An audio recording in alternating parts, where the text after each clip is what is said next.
Bismillahirrahmanirrahim. Assalamualaikum warahmatullahi wabarakatuh. Oke, terima kasih kepada Ibu dan Bapak karena telah datang ke sini dengan kegiatan aktivitas yang begitu padat ya. Tadi ada yang piket, kemudian ada yang penilaian P5, tapi Ibu dan Bapak sempat hadir di sini untuk melakukan diseminasi kegiatan salah satu rangkaian kegiatan CGP ya atau PGP, pendidikan guru penggerak yang kami ikuti. Ada empat peserta, Pak Eka, Pak Suwandi, Bu Tiwi, dan saya sendiri. Mungkin materinya sama juga dan sebenarnya karena memang tuntutan, sebenarnya saya nggak begitu suka formal seperti ini. Saya lebih suka ngariung bareng-bareng, ngopi bareng, kita diskusi apa sih tentang permasalahan di sekolah, kemudian solusinya seperti apa. Tapi karena memang kondisinya seperti ini ya sudah ya. Oke, kegiatan hari ini sebenarnya bukan penyampaian materi ya. Saya lebih suka ke sharing karena mungkin Bapak dan Ibu itu lebih banyak pengalaman daripada saya. Saya baru beberapa tahun ngajar di sekolah, mungkin Bapak atau Ibu lebih banyak menghadapi siswa-siswa yang berbagai macam atau beraneka-ragaman karakternya. Oke, paparan materi hari ini adalah budaya positif. Ya. Kenapa ada akronim budaya positif? Kenapa tidak budaya negatif? Ya. Karena memang kita budaya positif itu bertujuan untuk menciptakan lingkungan sekolah yang vibes-nya positif. Vibes-nya itu adalah nyaman gitu ya. Jadi artinya kita mau mencoba menghilangkan beberapa hal-hal yang negatif, kita membuat lingkungan sekolah positif sehingga anak-anak itu nyaman untuk belajar. Ya memang muaranya ke anak-anak juga gitu. Oke, apa aja sih yang ada di budaya positif itu? Kita sebelum lama ya memang. Oke, tujuan pembelajaran atau tujuan sharing ya, saya lebih suka sharing. Dari kegiatan ini adalah pertama, peserta atau Bapak Ibu mampu memahami konsep pendidikan menurut Ki Hajar Dewantara dihubungkan dengan konsep budaya dan lingkungan positif di sekolah yang berpihak pada guru. Jadi memang kurikulum mereka itu muaranya, filosofinya adalah filosofi Kahadit ya. Yang sebelumnya mungkin kita belajar tentang konstruktivis. Nah sekarang KHD itu adalah lebih ke humanis, ya filosofinya alirannya humanis, kemanusiaannya. Makanya elemen-elemen atau komponen-komponen ilmu pendukungnya adalah berkaitan dengan manusia gitu, atau bermuara sama manusia, terutama siswa.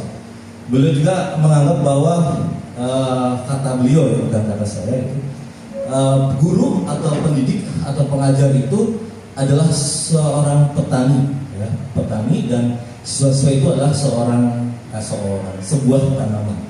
Artinya apa? Artinya siswa memiliki potensinya masing-masing. Tanaman cabai punya potensi masing-masing, cabai, padi dan lain sebagainya. Artinya kita sebagai guru hanya memupuk, menciptakan lingkungan agar anak-anak itu tumbuh sesuai dengan potensinya masing-masing, ya, tanpa menghilangkan potensinya mereka masing-masing. Ibaratnya gini, kata Einstein itu jangan lihat kemampuan ikan dari bagaimana cara dia membaca pohon, pasti nggak bisa. Sama kita juga jangan membandingkan siswa dengan siswa yang mungkin karakternya berbeda. Pasti siswa tersebut akan dia dianggap atau terlihat tidak memiliki kemampuan. Padahal mungkin kalau kita lebih dalam melihat kemampuan anak siswa itu, maka ternyata setiap anak-anak unik dengan berbagai potensinya masing-masing. Itu pemikiran Kahadit. Jadi kita bertugas, berkewajiban menebalkan lakunya, artinya menebalkan, memunculkan potensinya yang mungkin anak itu belum menyadari dan akhirnya menyadari dan optimum ya, gitu ya, potensinya seperti itu. Kemudian peserta mampu memahami perannya sebagai guru untuk membangun budaya positif tadi. Kenapa harus budaya positif? Karena memang bertujuan untuk siswa belajar secara maksimal di sekolah dengan menerapkan konsep disiplin positif dalam berinteraksi dengan murid ya. Oke, next ya, biar kita cepat selesai. Nah, sebelum kita mulai, mungkin ada berpasangan yang nanti mungkin Pak Alfi pasangannya sama Pak Suratno ya, jangan sama Bu Dia atau Bu Mira. Nanti sama laki-laki gitu ya. Sebelum kita mulai, kita coba ice breaking dulu ya. Boleh bergeser atau tukeran, terserah Pak Alfi ke Pak Suratno ke meja sini atau salah satu, silakan. Iya, siapa yang kesini, siapa yang ke Oke, apa yang harus kita lakukan?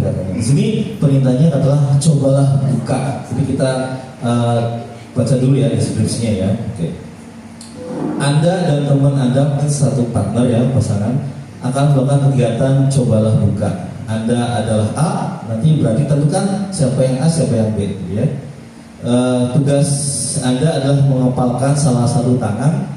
Coba kemudian Anda perlu menjaga benda tersebut sekuat, nggak harus menjaga benda, yang penting mengepalkan tangan ya. Kemudian tugas rekan atau partnernya mencoba dengan segala cara untuk membuka kepalan tangan partnernya gitu ya.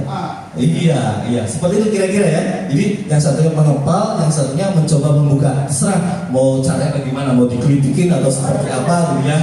Memarahi, mengintimidasi, menggoda, bahkan menawar. Iya, bebas gitu ya. Ya, nanti waktunya 30 detik ya, 30 detik nanti bergantian. Gitu ya. Paham ya kira-kira instruksinya? Oke, bisa mulai dari siapa yang A-nya siapa berarti? Yang ini siapa yang A-nya pas? Oke, yang A. Oke, yang A. Oke. Yang satunya siapa? Boleh ya. Tapi jangan sampai itu ya.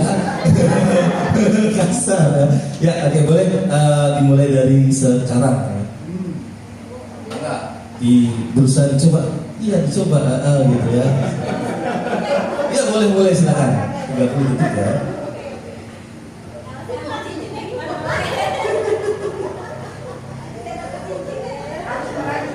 Ya, bebas terserah.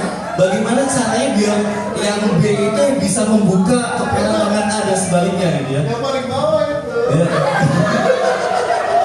Yang paling bawah ya. Gitu ya.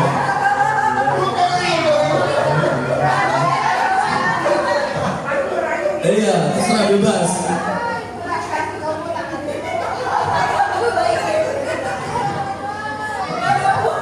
Oke, cukup ya, cukup. Ada yang terbuka nggak? Nggak ada. Oke, sekarang kebalikannya ya, kebalikannya. Jadi yang paling mempertahankan bagaimana caranya biar tidak terbuka, yang partnernya itu gimana caranya biar terbuka gitu ya. Oke, bisa dimulai dari sekarang. Iya. Bukan. Ya, itu sama partner, sama teman ya. Boleh tuh. Boleh menghadir, menggoda, bahkan menawarkan uang. Saya punya Samsung. Ini jangan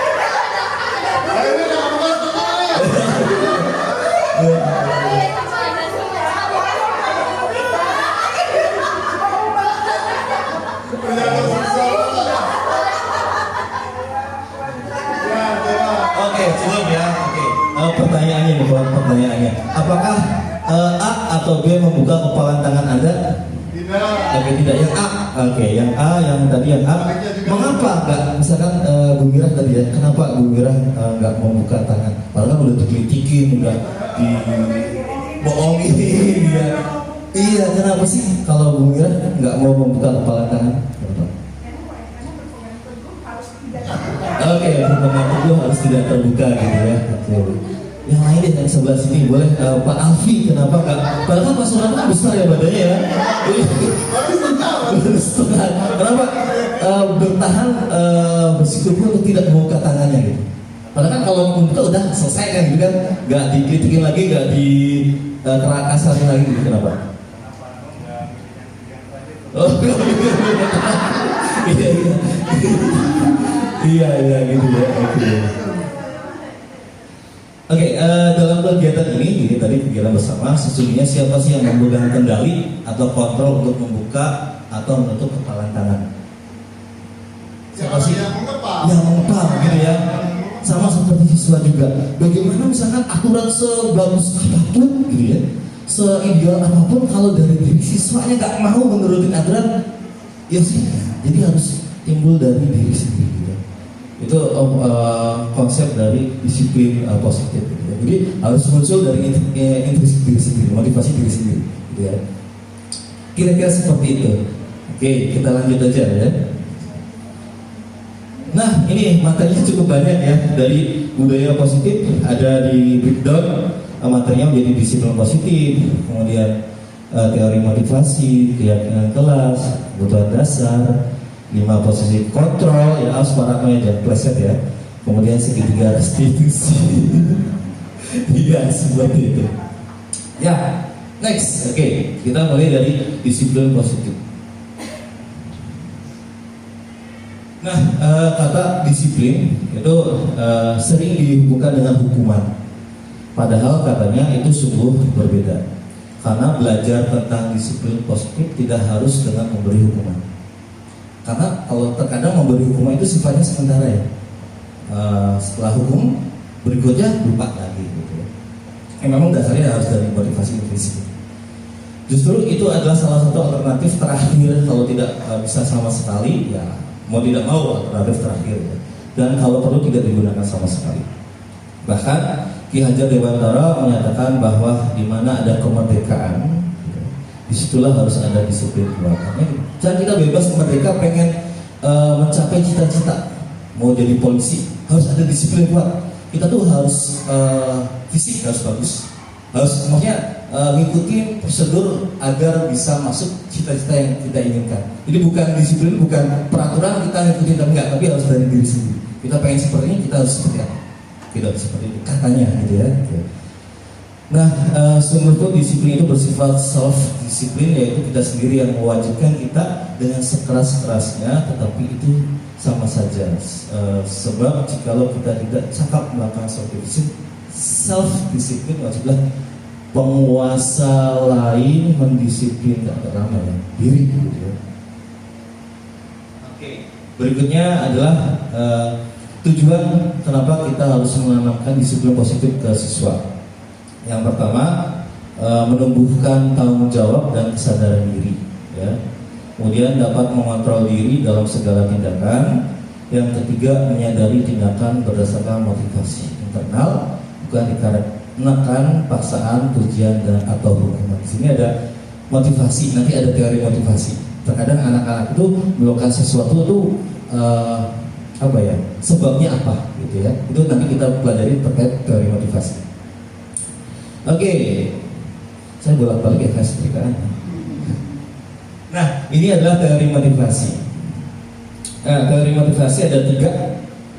Yang pertama, terkadang manusia atau murid itu melakukan sesuatu itu yang pertama adalah menghindari ketidaknyamanan atau hukuman. Contohnya misalkan tugas, ya. Mengerjakan tugas terkadang ada beberapa anak yang takut dihukum kalau tidak mengerjakan tugas. Berangkat sekolah tepat waktu terkadang ada beberapa anak takut ditutup gerbangnya karena telat datang terlambat. Itu motivasi yang pertama, motivasi yang terendah. Yang kedua kita naik lagi ada namanya untuk mendapatkan imbalan atau penghargaan. Contohnya misalkan di kelas menjawab soal, ada anak yang pengen menjawab soal karena dia biar dilihat hebat, mendapat ujian, mendapatkan nilai. Ya rata-rata mendapatkan nilai ya. Mengerjakan tugas juga biar mendapatkan nilai. Itu adalah motivasi yang kedua. Dan yang terakhir yang puncak yang semoga nanti anak-anak kita itu memiliki motivasi ini, yaitu menjadi orang yang mereka inginkan dan menghargai diri sendiri dengan nilai-nilai yang mereka percaya. Kayak tadi saya pengen lolos OSN, saya harus belajar. Itu motivasi intrinsik yang timbul dari dalam diri sendiri tanpa faktor luar gitu ya, seperti itu kira-kira.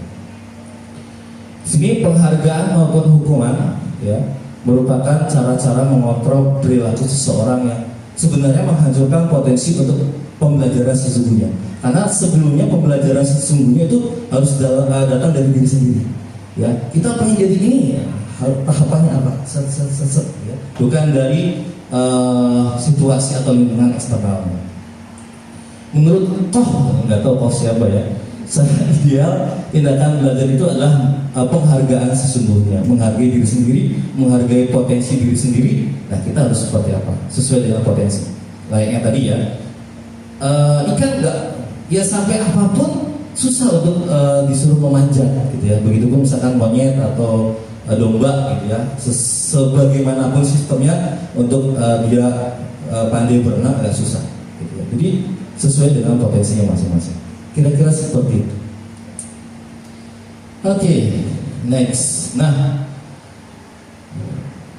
berikutnya adalah keyakinan kelas ya. Apa itu keyakinan kelas? Keyakinan kelas merupakan nilai-nilai kebajikan. Nilai-nilai kebajikan sendiri adalah nilai-nilai yang diyakini secara umum. Contohnya misalkan disiplin, kebersihan, taat peraturan, itu nilai-nilai kebajikannya. Yang diyakini oleh kelas untuk menumbuh kembangkan motivasi intrinsik dan budaya positif di kelas.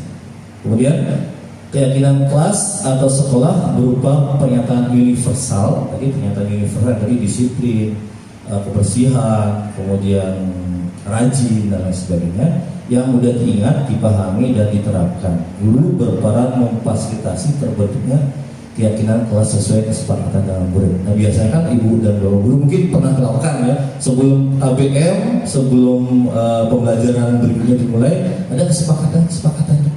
Misalkan, iya kontrak belajar, betul ya. Atau nanti kalau sekarang diyakini sebagai kesepakatan kelas. Misal, ya nggak boleh main HP, misalkan gitu ya, nggak boleh main HP. Biar apa? Memang kesepakatan kelas itu bertujuan sekali lagi untuk muaranya biar anak itu belajar secara nyaman dan kondusif ya. Seperti walaupun memang terkadang kita butuh ekstra kerja, diingatin lagi kelas harus bersih, ternyata hari berikutnya kotor, ingatin lagi ya. Memang itu tugas guru seperti itu ya. Oke, next. Nah, tadi kebijakan universal itu adalah kalimat-kalimat positif yang bersifat umum. Di sini ada, saya ambil dari apa kira-kira nih? Nah, kata-kata ini nih, masih ingat nggak apa ini? Ada yang tahu nggak? Iya, apa? Dimensi Pancasila. Dikit lagi Bu. Ya, lagi bisa gitu. Oke, ya, profil pelajar Pancasila atau P3 ya. Jadi bedakan antara P3 sama P5. Kalau P3 itu adalah karakternya yang harus kita tumbuhkan. Kalau P5 adalah kegiatannya, ya, proyeknya. Jadi P5 adalah kegiatan atau proyek untuk menguatkan karakter P3 itu, profil pelajar Pancasila. Ada 6 dimensi ya. Yang pertama ya, beriman, bertakwa kepada Tuhan Yang Maha Esa dan berakhlak mulia. Karena memang di visi kita yang maksudnya ada salah satu visinya yaitu berakhlak mulia. Banyak nih kalau kita breakdown, beriman banyak sekali, ada beriman kepada agama, beriman kepada Tuhan dan lain sebagainya. Akhlak mulia, akhlak beragama, akhlak sama teman, akhlak kepada orang tua, akhlak terhadap lingkungan, banyak sekali. Itu kalau kita breakdown ya, dan lain sebagainya. Kemudian mandiri, bernalar kritis, berkebinekaan global, ya, bergotong royong, kreatif ya. Kenapa kita nggak zaman kerja sendiri ya, orang sendal lagi duaan ya, masa kita sendirian gitu ya. Artinya sebesar apapun masalahnya, proyeknya, kalau kita bersama-sama berkolaborasi akan terasa lebih ringan ya. Apalagi kita kan masuk ke katanya industri 4.1 katanya, industri 4.1 yang mengharuskan memiliki karakter seperti ini. Jadi seyogianya di kegiatan P5 juga kita munculkan ini. Jadi terkadang ada beberapa kegiatan P5 itu hanya fokus ke prosesnya atau hanya fokus ke produknya, tapi kita lupa sama penerapan atau penebalan perilaku ini. Esensi ini kegiatan P5 itu. Jadi kita harus bagaimana cara anak bisa berkolaborasi, bisa kerja tim, ya, seperti salah satu seperti itu. Kemudian bagaimana anak itu bisa berpikir kritis, bagaimana kita sebagai seorang guru bisa memunculkan, bisa menstimulus anak biar berpikir. Kadang saya di kelas 12 ngasih pertanyaan, ngasih pertanyaan pada tim semua, padahal diem saja. Padahal kalaupun salah nggak disuruh keluar. Jadi dikit-dikit saya mencoba ngomong. Jadi memang permasalahan kelas 12 mungkin karena pelajaran matematika, mungkin merasa mereka itu tidak mampu, jadi diem semua, patung semua mendadak patung. Jadi tugas saya itu biar mereka ngomong dulu deh, serah, yang penting mereka ngomong pede dengan yang mereka pahami. Salah, masalah salah benar ya terserah nanti ya, kita belakangan. Mungkin pede ngomong gitu ya. Kemudian masalah misalnya ada kesalahan ya kita koreksi bareng-bareng. Itu dialami sama saya di kelas 12. Jadi kadang materi yang tadinya banyak tuh saya hanya kasih materi awalan konsep dasarnya. Tapi dalam gitu, artinya biar mereka itu berpikir kritis, why, terus kemudian how gitu, seperti itu kira-kira. Oke, lanjut.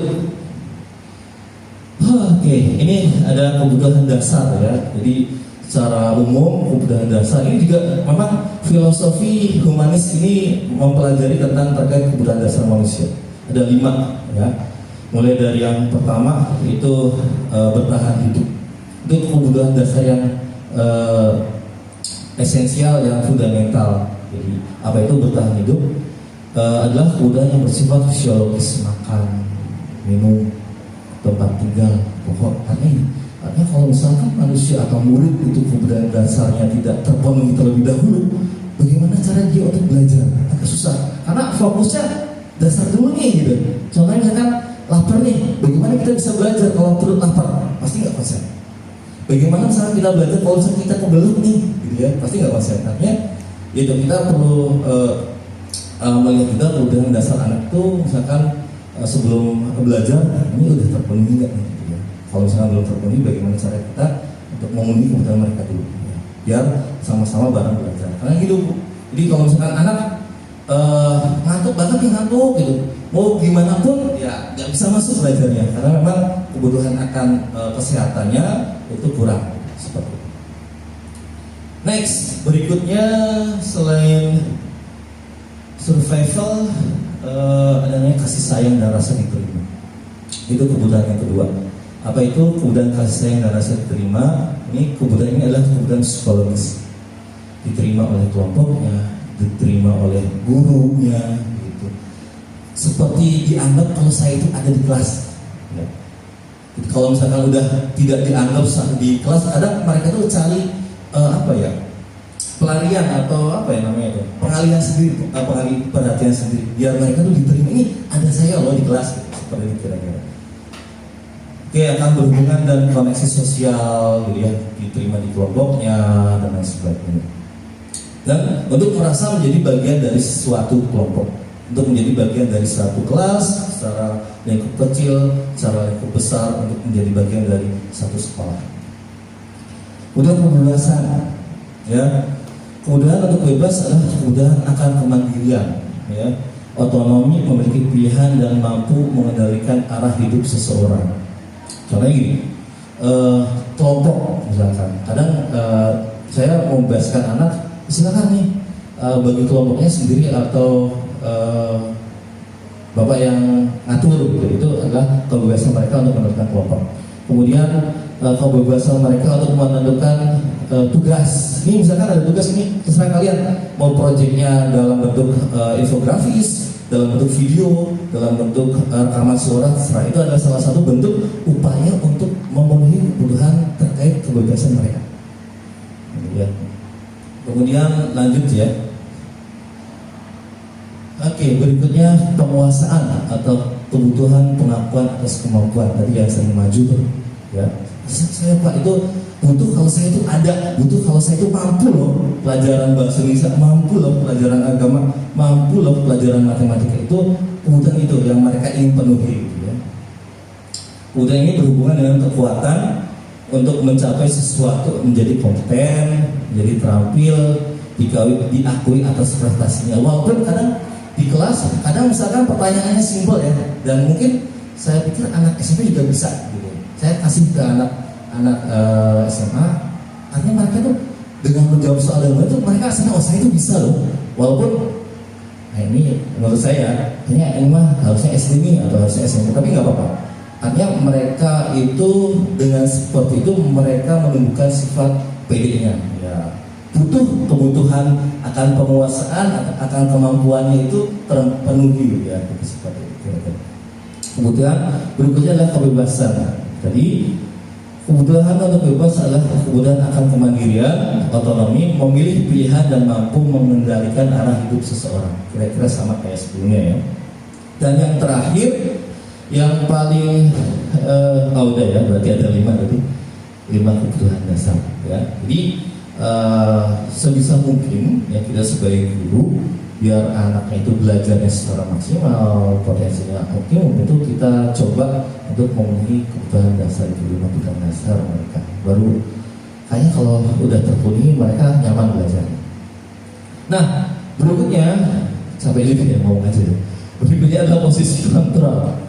Mungkin ini posisi kontrol ini ada guru BK ya, guru BK yang lebih paham ya bagaimana menghadapi siswa. Makanya kadang saya agak menciut nih, jangan dibully ya.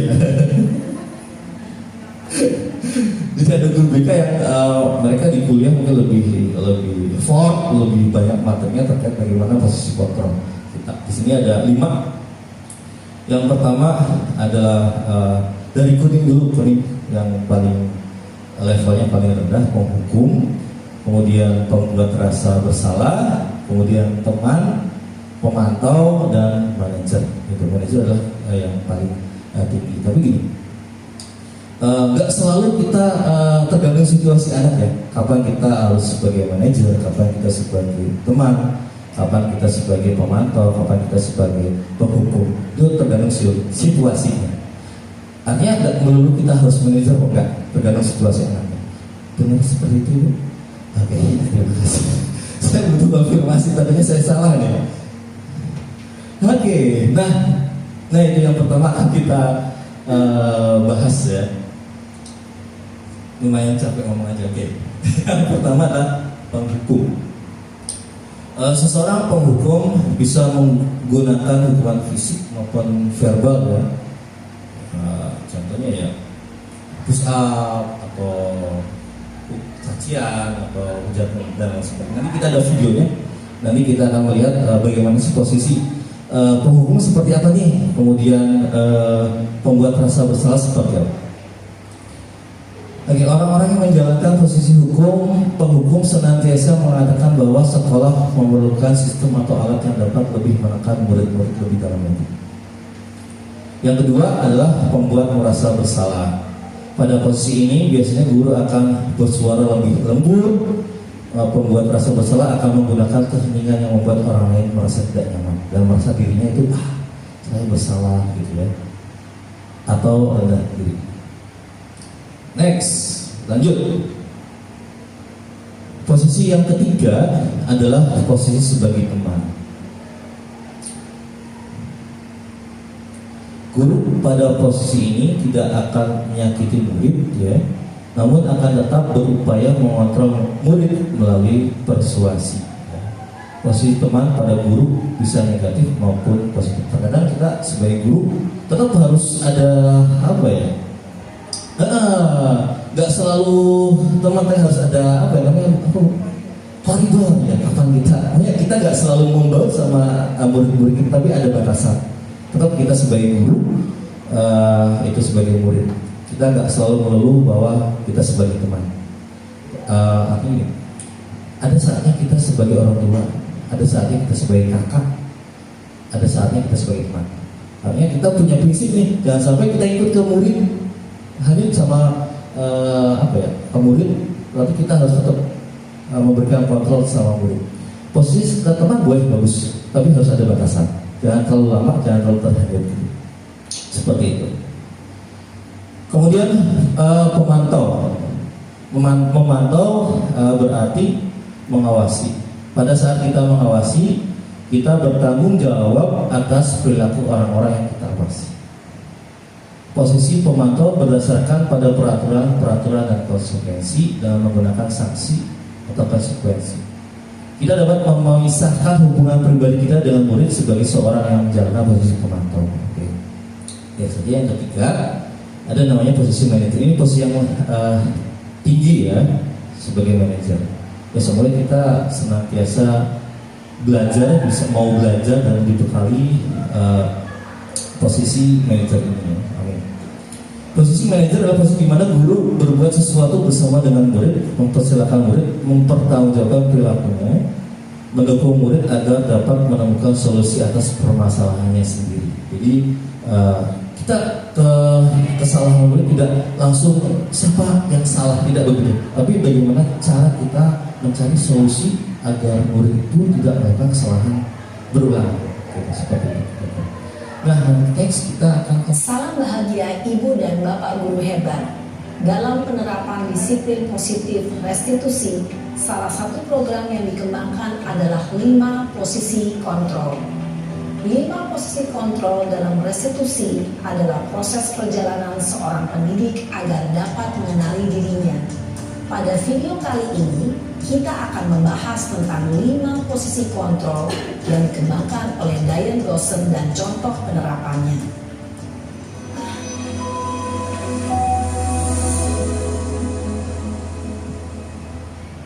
Lima posisi kontrol itu adalah 1. Posisi penghukum, 2. Posisi pembuat merasa bersalah, 3. Posisi teman, 4. Posisi pemantau atau monitor, dan 5. Posisi manajer.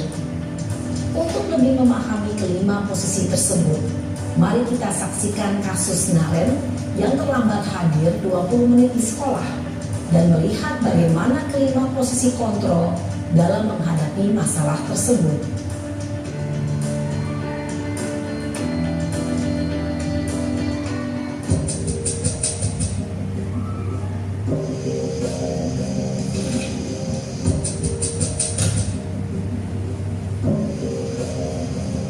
Naren, sini kamu. Selamat pagi, Bu. Selalu terlambat. Kamu deh, pasti terlambat. Maaf, Bu. Saya Apa coba? Alasan kamu apa lagi? Kapan sih kamu tidak terlambat? Malas sekali ya kamu jadi anak. saya Dasar pemalas. Gak kapok-kapok sih kamu. Sudah berapa kali terlambat? Sana, kamu keliling lapangan basket 2 kali. Kenapa saya harus keliling lapangan basket, Bu? Kenapa? Kamu melawan ibu. Berani-beraninya jawab. Sudah terlambat, masih berani jawab pula. Sekarang, keliling lapangan basket 5 kali sekalian. Biar kapok. Cepat. Pergi sana ke lapangan basket. Posisi penghukum biasanya berbicara dengan nada tinggi, menghardik, menunjuk-nunjuk, menyakiti, dan menyindir. Hukuman bisa berupa fisik maupun psikis. Ibu dan Bapak guru hebat, dampak yang terjadi pada murid ketika guru berada pada posisi penghukum adalah murid cenderung akan memberontak, bahkan menyimpan dendam.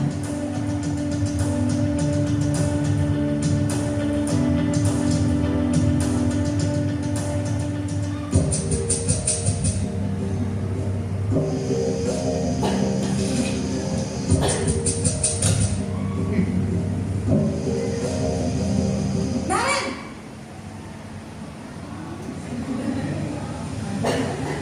Selamat pagi, Bu. Naren, kamu kenapa terlambat lagi, nak? Ya Tuhan, Naren, kamu senang ya bikin ibu susah ya?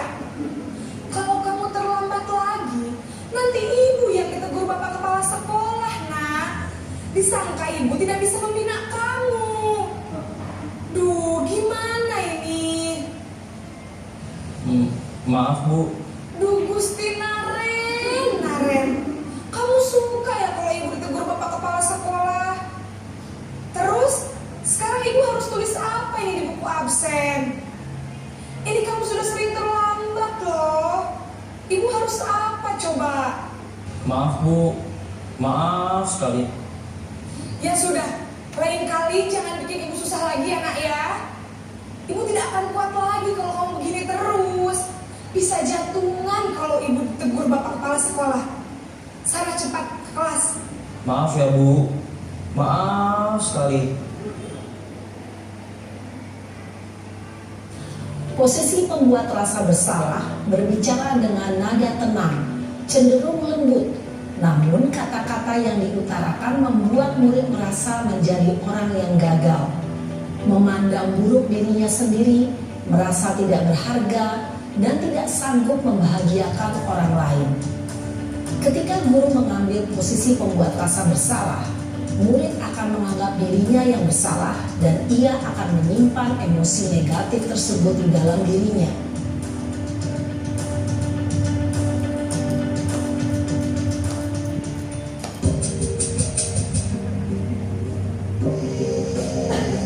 Ibu juga tadi terlambat. Sebagai teman sih. Naren,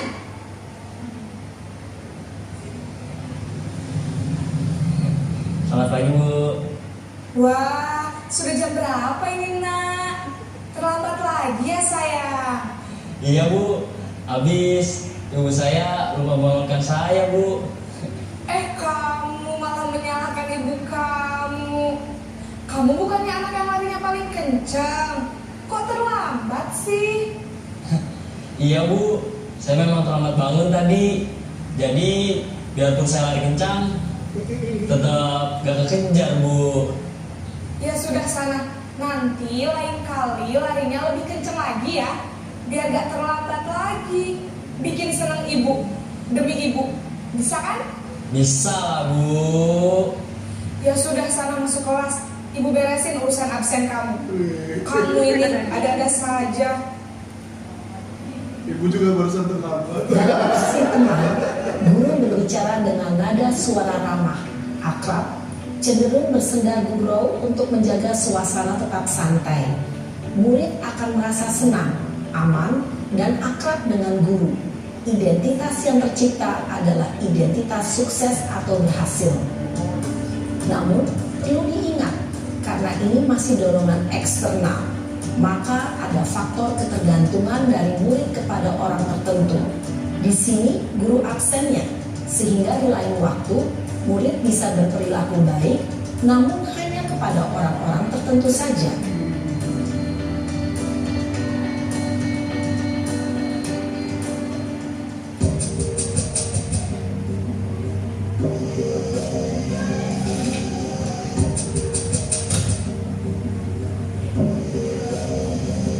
Naren, Ini sebagai apa ini? Ini sebagai apa? Selamat pagi Bu. Naren, apa peraturan sekolah kita tentang jam berapa kita harus masuk sekolah, nak? Kita harus di sekolah jam 7 Bu. Iya betul, sekarang sudah jam 7.20. Naren sudah tahu konsekuensinya jika terlambat hadir. Paham Bu, saya harus tinggal kelas pas jam istirahat selama 20 menit. Iya benar, konsekuensinya demikian. Jadi nanti jam 9.30 pas istirahat, kamu harus tinggal di kelas, kerjakan tugas tambahan untuk ketertinggalan kamu, ya? Baik Bu. Posisi pemantau mengandalkan penghitungan atau data untuk mengontrol murid. Guru mengarahkan murid berdasarkan peraturan dan konsekuensi. Seorang pemantau menunjukkan bahasa tubuh dan ekspresi wajah yang datar dan cenderung formal.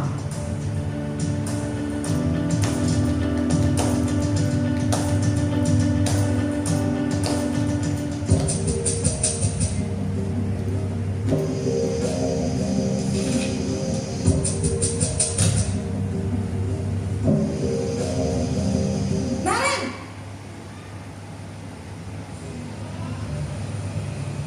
Selamat pagi Bu. selamat pagi Naren. Maaf Bu, saya terlambat. Iya, sekolah masuknya jam 7, sekarang sudah jam 7.20. Jadi sekarang bagaimana ini Naren? Maaf Bu, saya lupa setel alarm saya semalam. Baiklah, menurut kamu, keyakinan sekolah yang mana yang perlu kamu tingkatkan? Menghargai diri sendiri dan orang lain mungkin ya Bu. Setuju. Jadi, apakah Naren meyakini prinsip saling menghormati tersebut? Iya Bu, saya meyakininya. Apakah Naren bersedia memperbaiki masalah keterlambatan ini? Bersedia Bu. Bagaimana kamu akan perbaiki masalah keterlambatan ini? Saya akan coba untuk tidak lupa menyetel alarm saya Bu. Baik, kalau Naren lupa menyetel alarm di rumah, ada orang yang kira-kira bisa bantu mengingatkan tidak? Ada Bu, kakak saya, Kak Emma. Ada lagi selain Kak Emma? Selain Kak Emma, ada ibu saya. Baik, jadi yang mengingatkan Naren adalah Kak Emma dan ibu kamu ya? Kira-kira akan mulai setel alarm kapan nih Naren? Setelah pulang sekolah, akan segera saya lakukan. Baik, jadi Naren akan setel alarm untuk bangun besok pagi dan akan diingatkan oleh kakak dan ibunda Naren ya. Ada lagi yang mungkin perlu dilakukan Naren agar tidak terlambat bangun lagi? Tidak ada Bu. Baik Naren, terima kasih untuk kerjasama kamu. Sekarang kamu perlu kembali ke kelas untuk belajar. Baik Bu, terima kasih. Posisi manajer adalah posisi kontrol yang disarankan untuk membimbing murid memiliki sikap disiplin yang positif, yaitu murid yang mandiri, bertanggung jawab, dan dapat memecahkan masalah. Tujuan dari posisi ini adalah agar murid dapat berefleksi atas tindakannya.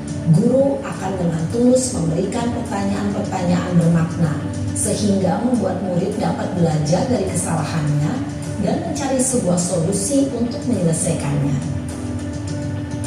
Ibu dan Bapak guru hebat, setelah mengamati adegan kelima posisi kontrol tadi, kira-kira posisi mana yang paling ideal?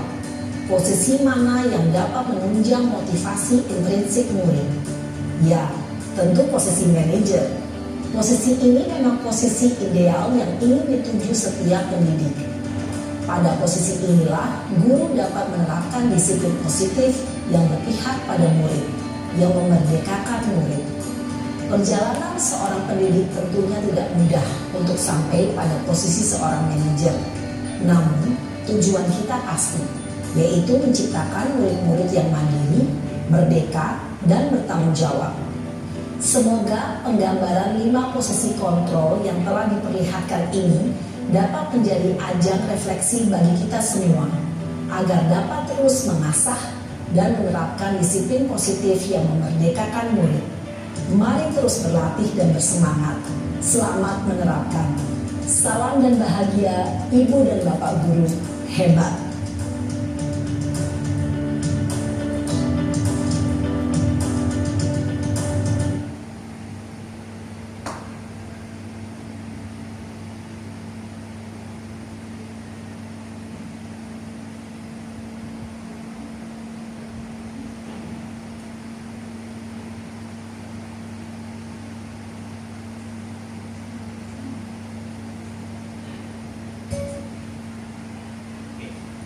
Terus ya kira-kira itu gambaran terkait 5 posisi kontrol ya. Jadi yang posisi kontrol yang penghukum itu terkadang Salam bahagia Ibu dan Bapak guru hebat dalam penerapan disiplin positif. kan udah kamu kan delay ya berarti ya.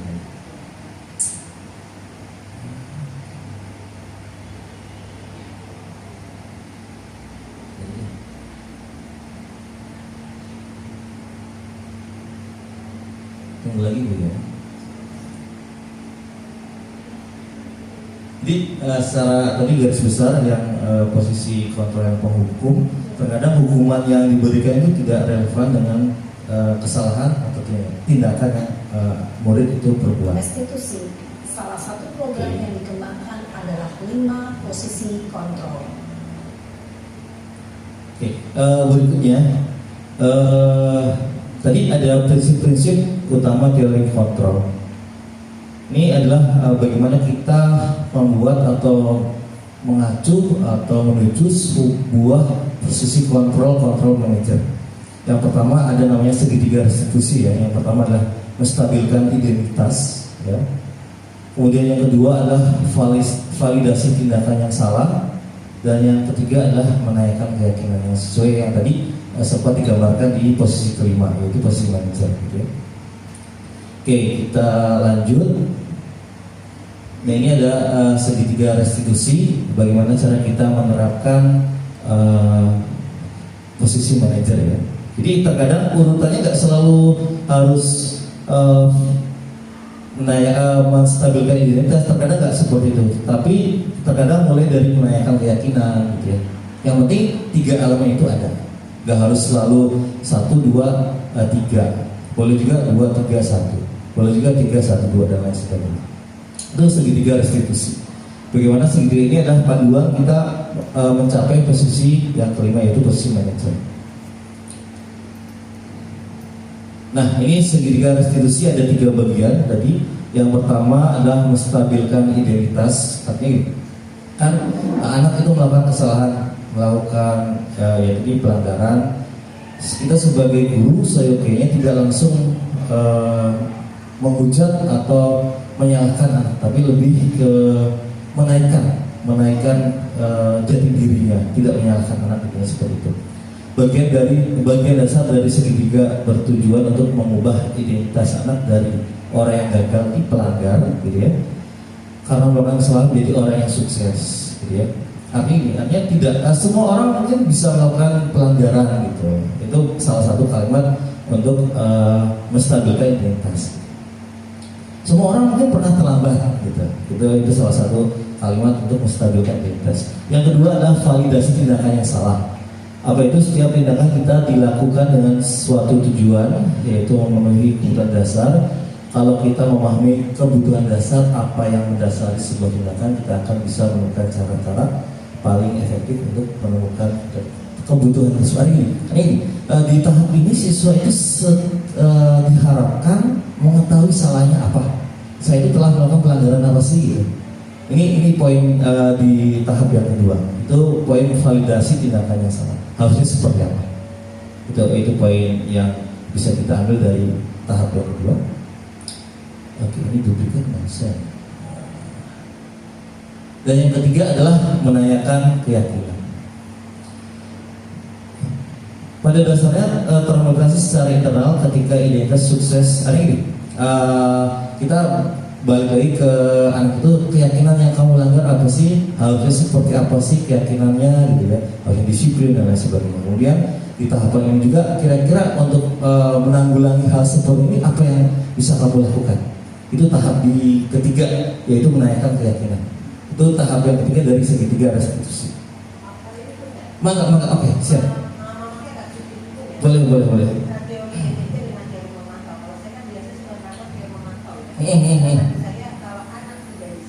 Ya.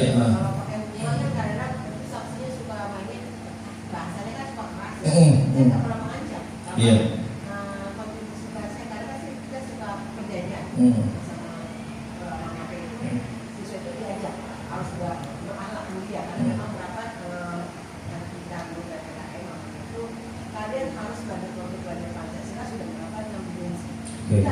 Ada salah satu kata yang memang bahasa dengan keluarga, kedengaran dari maka sanksinya saya berikan sanksi. Itu kita dapat bagi mama itu posisi mama. Yes, betul sekali. Tidak pernah bahasa kasar. Saya kasih tunggu mau pakai tadi siang. Karena sudah diurangkan itu tunggu 5 menit.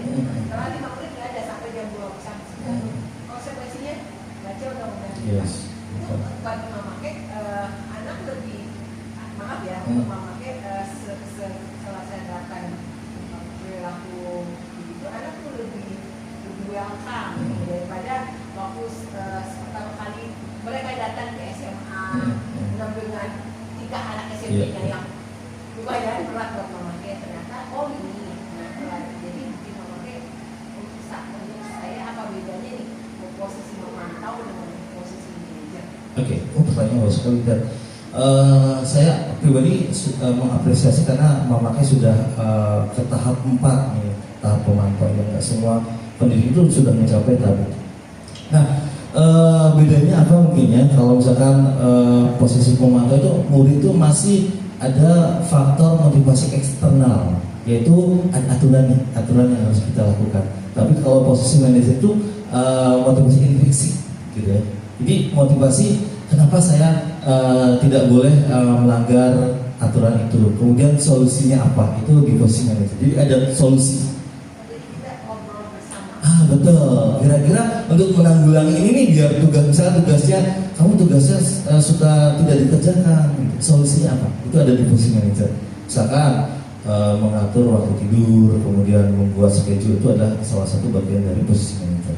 Tapi kalau udah pemandu udah bagus sekali. Jadi kita barangkali hal yang harus saya lakukan kalau memang ada tanda kutip ya, tidak semua sih, cuman biarkan nggak kena imbasnya. Kalau kita yang nggak menerapkan disiplin, biasanya guru akan cuekin biasa sih, nggak apa-apa kalau telat biasa nggak terjadi. Nah itu kan bagi mamanya nggak mau anak ini, karena bagaimanapun saya harus menerapkan anak bukan hanya sekolah ya, biasa belajar dia punya tanggung jawab, dan ini ya karena kita suka lupa sebagai pendidik ya. Karena nggak sudah balik kan, yang sana nggak pernah diperiksa, beda. Tanggung jawab kalian sama kalian harus disiplin. Nah ini disiplin ini yang kadang ini yang kadang sebaliknya ya, antara disiplin sama sudah bebas. Kalau saya punya 5 jempol, saya kasih 5 jempol. Cuma 4, jadi 4. Ya, dalam keyakinan kelas juga sebenarnya keyakinan kelas itu sepak kontrak belajar itu sebenarnya bukan hanya siswa.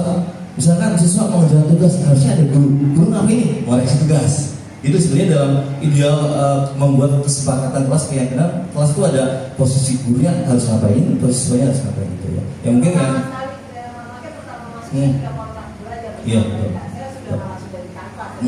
Kontrak belajar bersama, pelajaran bersama, makanya foto. Mereka harus jadi dia, kita dealkan gitu. Jadi sudah, cuman yang suka memakai target, maaf ya, situasi anak SMP masih ada di bawah. Betul. Ya, karena Iya, itu pasti. Nah, ini pada pastinya itulah maaf Bu BK. Kesalahan Bu BK ya. Memang ada Bu BK soalnya, jadi saya memakai. Nah ini yang kadang kita memakai nggak pernah lakukan, karena memang masih capek sendiri kan. Iya, betul. Maksudnya saya udah tegas sih, aku kan konsekuensinya. Jadi saya suka begitu. Tapi saya pengen banget, susah banget loh untuk jadi posisi. Iya betul butuh energi, butuh effort yang kuat. Artinya ya kita bareng-bareng belajar. Saya juga sebenarnya belum sampai ke sana bos. Tapi sebenarnya kita berusaha. Tahu nih konsep manajer seperti apa? Kita bareng-bareng berusaha. Mungkin nanti di lain kesempatan kita sharing ya. Oh ini anaknya gini. Arin biar artinya diskusi ini jangan berhenti sampai sini ya, kita lanjutkan. Dan terkadang menurut saya kita nggak selalu menjadi posisi manajer. Kalau anaknya udah bandel banget, mungkin lebih efektif penghukum gitu ya, gitu seperti itu. Jadi nggak selalu melulu posisi manajer, tergantung situasi anaknya. Iya idealnya itu, tapi kita lihat situasi anaknya juga. Kalau misalkan kita teman terus, nanti makin muncak anaknya gitu ya. Kadang kita butuh ketegasan, kadang kita butuh lebih slow, lebih apa gitu seperti itu. Kalau mama dan dia berusaha ini ya, kadang dia merasa ada anaknya guru tersebut, anaknya guru B gitu. Dan dia kaget tuh sama mamanya tidak ada guru anak-anak A, anak B, anak C, dan dia buat sama. Karena bagi saya sebagai pendidik. Jadi mereka dan apa walaupun mama kalau pendidikan saya punya kelebihan nih sebagai atlet atau apa, mereka dia sedang tanggung jawab. Nah saya bilang mereka kaget bersama mama ya kok beda banget nih. Makanya ada yang protes kok sama itu beda. Saya buat Anda bertanggung jawab. Bukan hanya jadi posnya memakai saya salah enggak gitu. Enggak, betul. Kan tadi 5 jempol. Terakhir gini. Soalnya kadang kan mereka kaget ya bersama memakai itu mereka kaget gitu. Karena kan tidak semua kalau kan mereka biasanya istimewa. Iya.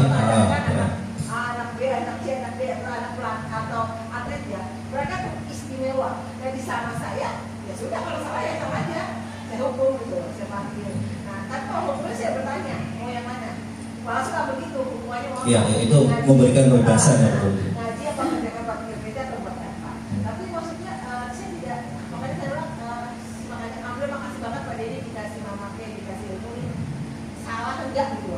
Karena saya takutnya kesannya apa ya, kayaknya ini guru otoriter banget gitu loh. Maaf pas ke rumah ini kayaknya guru yang paling aneh sendiri deh kesannya, karena tidak semua, karena kan saya kan kalau ngaji bahkan bagal ngaji saya masa tujus, kok nggak ngaji tujus saya rekam, apa saya lagi satu bus lagi loh, jam lagi. Padahal sih sampai barusan maaf ya, kalian justru 30 baru saya 10 ayat aja udah serak coba. Nah itu mereka kaget. Ibu kok beda? Selamat. Ya, mungkin saya harus belajar banyak ke Mama Ken gitu ya. Ilmu-ilmu banyak sekali. Ya, masa Mama itu takutnya gitu loh. Anak-anak kaget dengan tingkah laku Mama Ken yang kok kayak gini gitu loh. Makanya takutnya kayak kesannya kayak apa gitu loh. Oke, mungkin bisa dikonfirmasi ke anaknya. Gimana sih pendapat anak ya? Gimana kegiatan aturan dia refleksi terhadap mungkin itu bisa menjadi acuan ke anak itu. Belum ada refleksi karena saya belum, makanya masih banyak bilang masukan ini. Kapan nih tepatnya biar anak jujur sama kan? Kalau saya kan kita sudah pada pertama kan memakai bikin sistem kontrak bersama. Pertama nih saya masuk sistem kontrak. Keduanya kita ada balai. Kalau ada sanksi saya berikan dari ini. Ada kompensasi yang saya berikan. Mama kalau kalian salah ini kompensasinya A, B, C. Nah terusnya kalau nah bagaimana nih? Makanya mama kan masih bingung. Saya belum bisa refleksi, takutnya mereka refleksi, bisa buat refleksi. Baik semua. Ya memang Parla barangkali pengen menambahkan katakan Apa nih refleksi yang enak buat lo? bagus ini diskusinya aktif punya nih. style masing-masing ya, kayak mengajar masing-masing. Jadi kita bisa saja sekali-kali otoriter dalam berinteraksi. Tapi ada beberapa kontrol itu berarti pada saat itu ibu sebagai guru penghukum ya. Jadi biar aja mereka supaya ada rasa segan.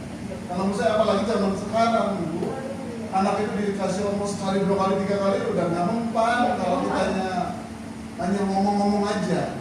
Makanya sekarang saya di depan itu kalau ada yang berapa kali saya ngulangin anak tuh.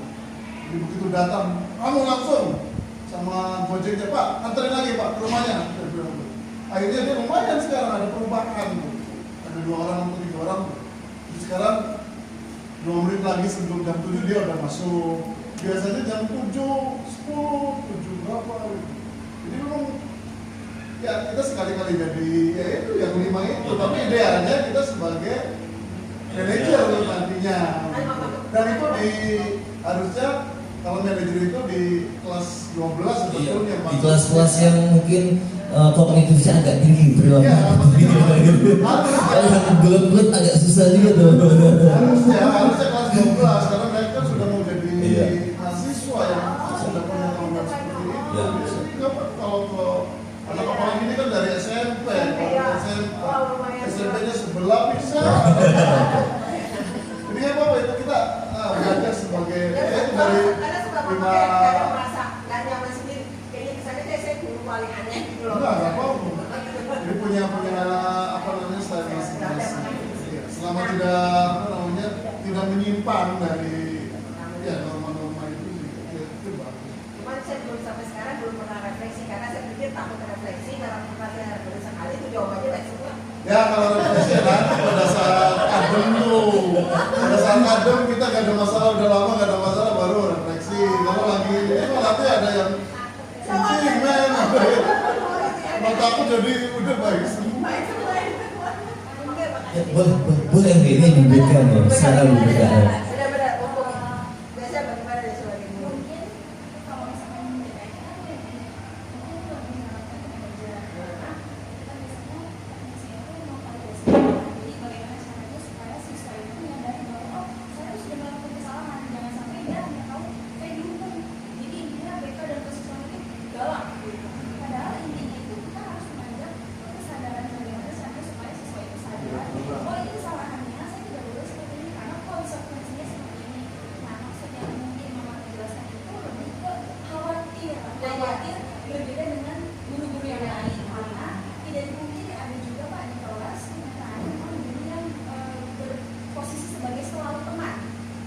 Jadi ada yang seperti itu sehingga mungkin anak-anak membandingkan gitu. Oh saya lebih suka pelajaran ini, saya lebih suka guru ini karena enak nih, lebih asik, lebih apa ya, komunikasinya lebih nyantai. Padahal mungkin bukan berarti guru-guru yang lain itu tidak asik dan tidak kompeten. Justru mungkin karena guru tersebut punya hanya merasa saya style mengajar yang disiplin, yang serius. Mungkin yang disebutkan oleh itu tadi maksudnya kekhawatiran karena mungkin ada beberapa guru yang memang mereka sudah beliau ini sudah bersifat sebagai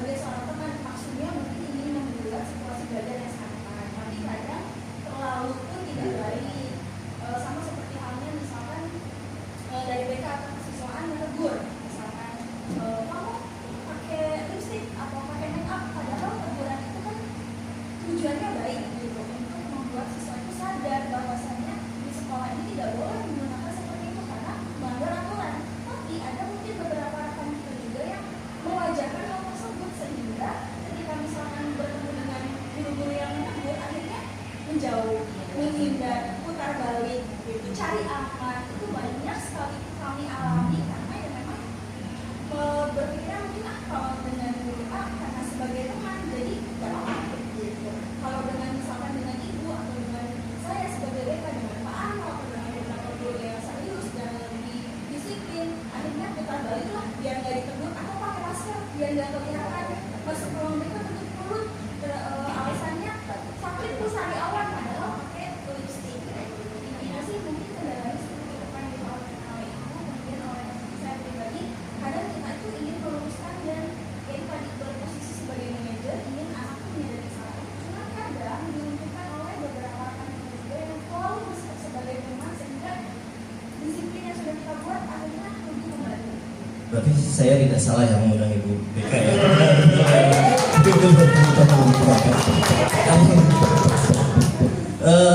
Kebiasaan itu tidak selalu benar, jadi tapi kita harus membiasakan kebenaran. Umum itu tidak selalu benar juga. Terkadang ada umum nih tapi nggak salah juga kok gitu ya. Jadi artinya kita harus punya prinsip dasarnya, fundamentalnya, konsep-konsep dasarnya. Berbeda sama yang lain, jangan takut Bu, nggak apa-apa Bu. Saya terkadang punya strategi atau metode yang terkadang berbeda dengan guru-guru matematika yang lain. Karena saya suka refleksi di kelas itu, setiap ketemu refleksi. Artinya biar saya tahu nih saya harusnya seperti apa, kekurangannya seperti apa. Dan untuk anak biar curhat, biar jujur itu harus kalau menurut saya menciptakan suasana yang nyaman.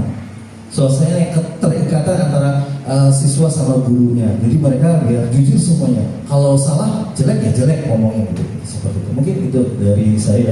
Kita lanjut ya, nanti kita diskusi lagi nih. Habis dari sini ada Pak Suratau, Bu Mama Ke sama Bu Dea, gitu ya. Kita lanjutkan. Ini ada contoh bagaimana penerapan segitiga restitusi. Nanti kita nonton lagi gitu ya. Oke. Sebelum atur nuhun. Oke. Iya, kita nonton lagi. Nah, oke.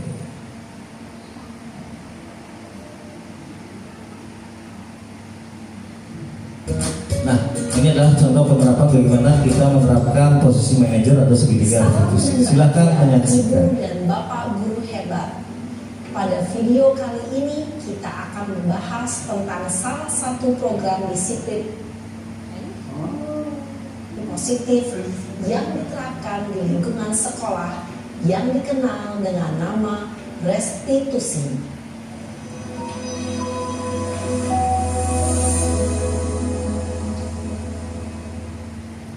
Restitusi dikembangkan oleh pakar pendidikan Diane Gosson berlandaskan pada teori kontrol Dr. William Blaser. Segitiga restitusi adalah suatu proses dialog yang dijalankan oleh guru atau orang tua agar dapat menghasilkan murid yang mandiri dan bertanggung jawab. Pada saat guru di posisi manajer, aspek yang dikembangkan pada murid adalah motivasi intrinsik, sehingga penanaman nilai-nilai kebajikan dapat tumbuh dan berkembang menjadi suatu kebiasaan positif yang akhirnya membentuk karakter murid. Proses dialog ini terdiri dari 3 langkah yang digambarkan pada ketiga sisi pada segitiga restitusi. Sisi pertama adalah menstabilkan identitas. Sisi yang kedua adalah validasi tindakan yang salah. Dan sisi yang ketiga adalah menanyakan keyakinan. Ibu dan Bapak guru, berikut ini akan ditunjukkan bagaimana seorang guru berada dalam posisi manajer menggunakan penerapan segitiga restitusi.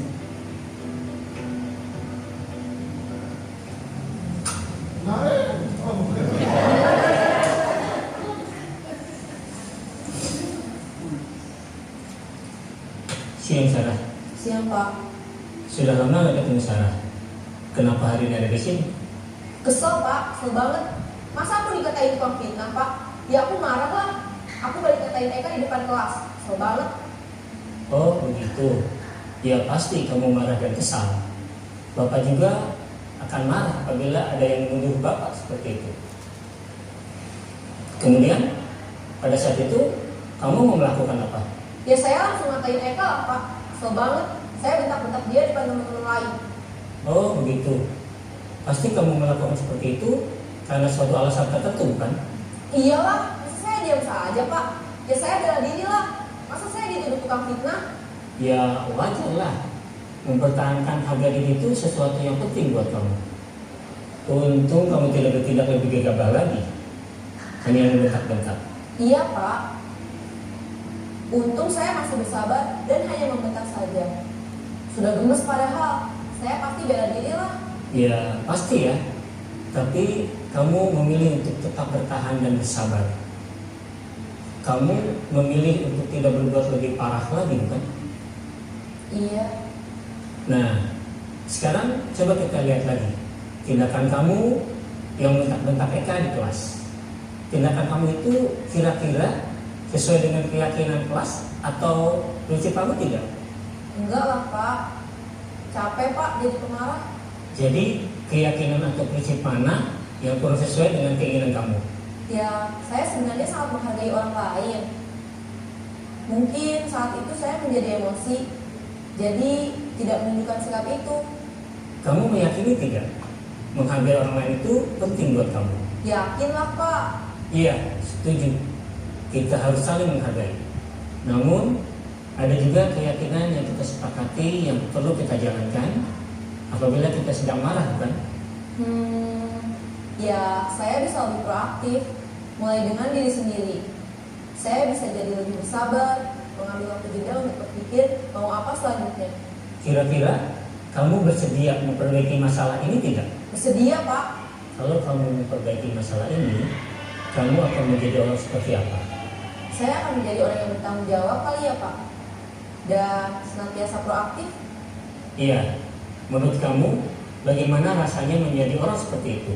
Ya nyaman lah, bangga bisa bersabar dan menahan diri. Baiklah kalau begitu.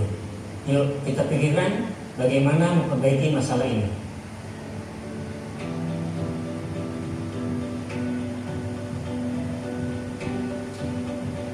Ibu dan Bapak guru hebat. Baru saja kita menyaksikan contoh bagaimana seorang guru berada dalam posisi manajer menggunakan penerapan segitiga restitusi. Mari kita bahas satu persatu. Pada sisi pertama, menstabilkan identitas berdasarkan pada prinsip bahwa membuat kesalahan adalah bagian dari proses pembelajaran. Sisi pertama dari segitiga ini berperan menggeser identitas murid dari identitas gagal ke identitas sukses. Murid yang sedang bertingkah laku yang tidak pantas atau menarik diri saat itu sedang mengalami identitas gagal. Bila kita mengkritiknya, maka posisinya tidak akan berubah. Kita bisa mengajukan pernyataan-pernyataan ini. 1. Membuat kesalahan sesuatu yang wajar. 2. Manusia tidak ada yang sempurna. 3. Kita bisa memperbaiki masalah ini. 4. Saya tidak menanyakan kesalahannya. Saya lebih fokus bagaimana memperbaiki masalah ini. 5. Apakah saat ini kamu tengah menjadi orang yang baik untuk dirimu sendiri? Pada sisi kedua, validasi tindakan yang salah berlandaskan pada prinsip bahwa setiap perilaku berupaya memenuhi suatu kebutuhan tertentu. Guru yang telah memahami teori kontrol akan bergeser dari pemikiran stimulus respon menjadi proaktif dan mencoba untuk mengenali tujuan dari perilaku murid, mengenali dan mengakui kebutuhan murid ini dapat memperbaiki hubungan dengan murid tersebut. Pernyataan atau pertanyaan bisa disampaikan dengan nada suara tidak menghakimi atau memojokkan, sehingga dapat mengembalikan murid pada posisi positif. 1. Kamu bisa saja bertindak lebih gegabah lagi dari ini. 2. Kamu bukan melakukannya tanpa suatu alasan tertentu. 3. Kamu melakukannya karena mempertahankan sesuatu yang penting bagimu. 4. mungkin kamu bisa mempelajari suatu perilaku baru yang lebih efektif. Bersediakah kamu mempelajarinya? Selanjutnya, kita akan simak sisi terakhir, yaitu menanyakan keyakinan. Teori kontrol menyatakan bahwa pada dasarnya kita termotivasi secara intrinsik. Pada saat perilaku yang salah telah divalidasi dan identitas sukses telah stabil, maka murid telah siap mengaitkan keyakinan-keyakinannya dengan tindakannya yang salah, dan pemikirannya telah bergeser ingin menjadi orang yang dituju. Pertanyaan-pertanyaan ini dapat mengaitkan keyakinan-keyakinan yang dianut murid. 1. Sebagai keluarga atau kelas, apa yang kita yakini? 2. Nilai-nilai apa yang telah kita sepakati? 3. Seperti apa gambaran sebuah kelas yang ideal bagi kami? 4. Kamu ingin menjadi orang seperti apa?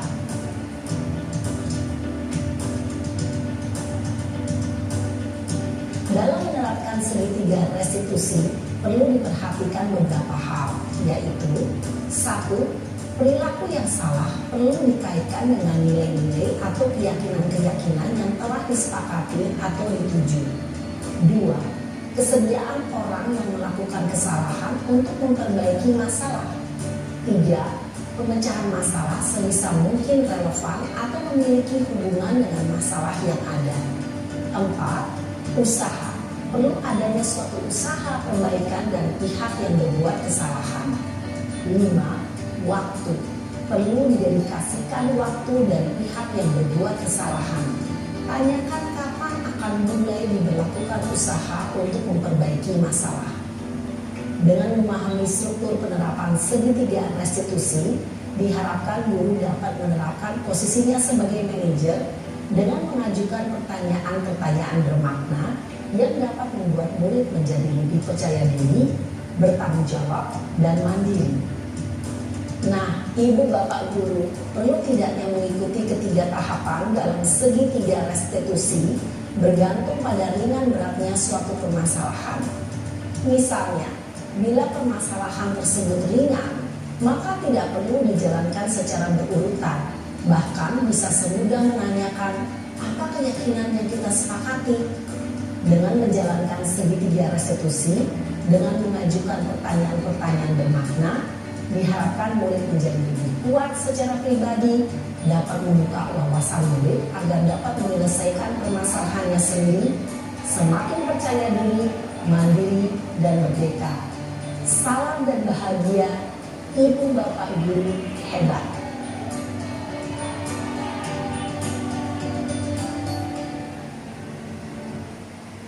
Oke lah, kira-kira seperti itu rangkaian atau komponen-komponen bagaimana kita menciptakan budaya positif minimal di lingkungan sekolah atau lingkungan kelas, lingkungan sekolah, dan lingkungan masyarakat. Oke, gimana ibu dan bapak? Barangkali ada yang pengen didiskusikan mungkin? Secara pribadi sih makasih ya masukannya. Jadi setidaknya saya refresh nih dapat ilmu lagi.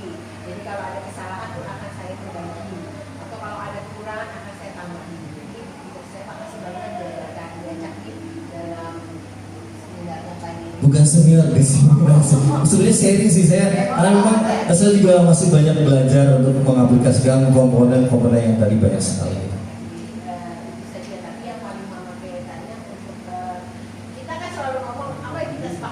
Iya, betul. Kita sepakati yuk apa yang kita sepakati. Nah kalau terjadi pelanggaran, kan akan ada konsekuensinya. Kita ngomong. Nah, tapi tidak seperti yang Profesor cerita di situ ya. Kayaknya gampang sekali finalnya gitu akhirnya.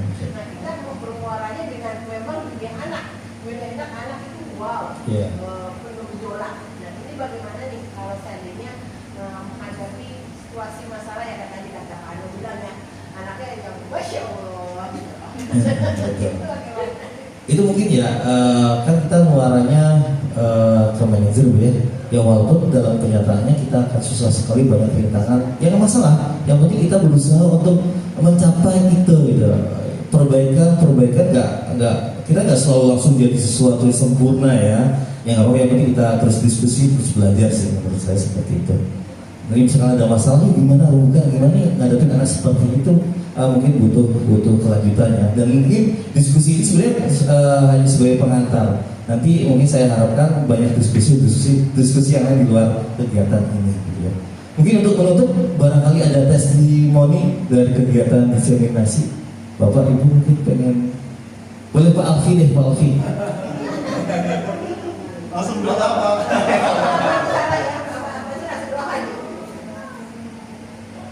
Ya, kalau dari saya pribadi itu sangat banyak yang baru sih.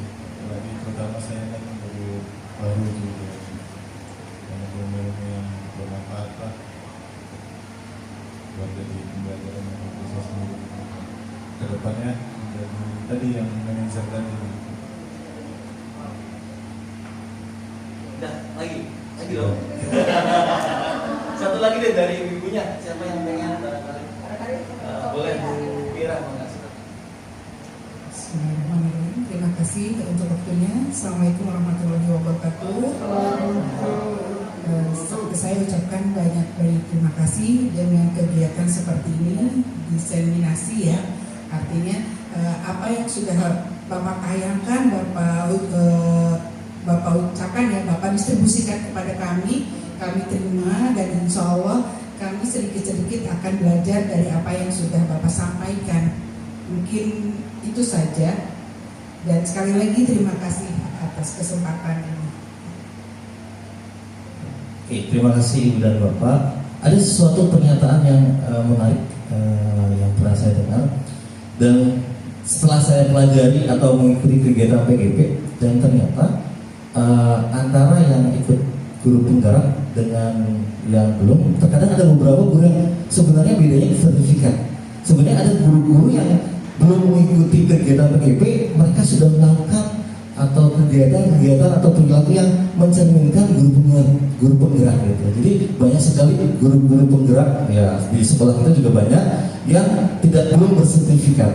Jadi artinya yang membedakan, mungkin kalau saya nanti akan ada sertifikat, tapi mungkin ibu-ibu sudah menjadi guru penggerak. Artinya jangan saya mah bukan guru penggerak, biasa aja, jangan seperti, karena memang saya lihat nih ibu-ibu tuh sudah vibes-nya udah menjadi guru penggerak. Oke, mungkin itu aja. Terima kasih dari saya. Doa ya mungkin ya, doa untuk menutup kegiatan ini saya serahkan ke Pak Ustadz untuk memimpin doa agar ilmu yang kita pelajari bisa kita maknai, bisa kita tularkan ke teman-teman kita, bisa kita imbas ke murid-murid kita. Maka Pak Ustadz. Langsung alhamdulillah aja tuh.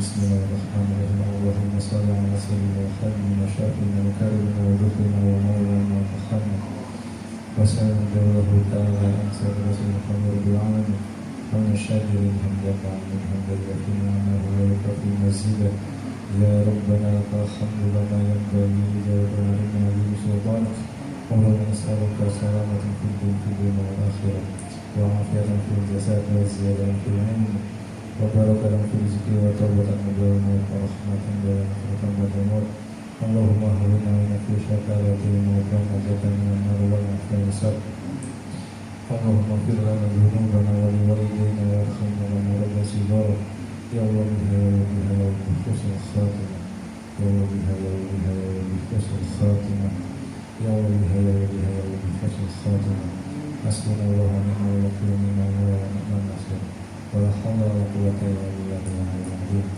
ربنا آتنا في الدنيا حسنة وفي الآخرة حسنة وقنا عذاب النار وقنا عذاب النار وصلى الله على سيدنا محمد سبحان ربك رب العزة عما يصفون وسلام على المرسلين بركة الفاتحة.